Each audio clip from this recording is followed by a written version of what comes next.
My boyfriend thinks our house is haunted. Last December, I, 22 female, was fortunate enough to inherit a house that has been in my family since it was built in 1940. It is a little small, but it's beautiful and has a lot of significance to me. When I moved in a few weeks ago, my boyfriend, 25 male, of 4 years ended up coming over quite a bit more. Our previous living situations didn't allow us a lot of sleepovers since we wanted to be considerate of our roommates.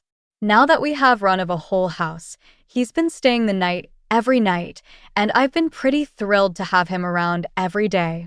This evening, he begged me to come outside and sit with him while he smoked because he was afraid to be outside alone. I noticed he had been carrying a knife a lot, but I figured it was a symptom of having grown up in the ghetto and that he would adjust to semi-rural suburban life eventually. As it turns out, he actually thinks the house is haunted. A few weeks ago, I drove him home from the bar and he drunkenly told me that he didn't want to go back to that place because it's depressing, but he often talks shit to tease me when he's drunk, so I brushed it off as just being a shitty joke. I explained to him that the only people who have ever lived in this house were my grandparents, who both died in hospice care, but he can't be convinced that it's safe.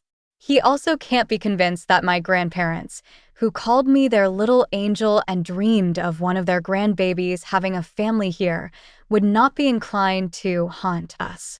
Honestly, I kind of balked at him and was not very respectful of his fear the first time we discussed it. He's very superstitious and spiritual and believes he feels weird around full moons. I am not.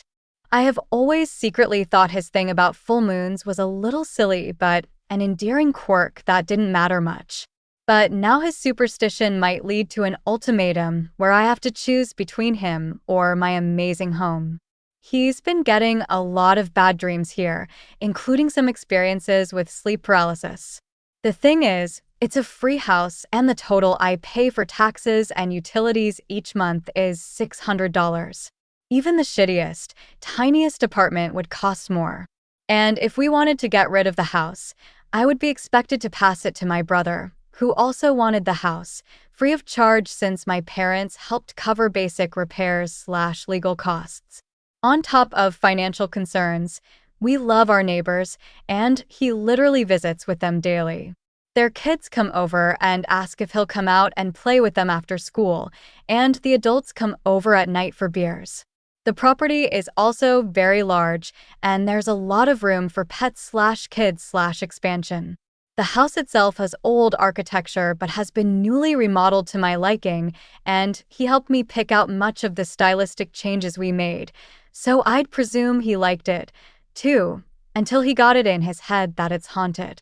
So it hurt quite a bit to think we'd have to let the place go, especially considering the emotional significance to me and our limited finances that would not allow us to purchase or rent another house at this time. I want to respect his concerns, but I'm honestly torn between calling him an idiot and ignoring it, or being outright offended. It's very hard to see why a bad feeling should force us back to more expensive apartment life, and a much smaller place at that, or prevent us from moving in together for several more years. Help me see his side of things and find the middle ground with him. Reddit. I honestly just want him to love it here as much as I do, and I'd do anything to assuage his fears.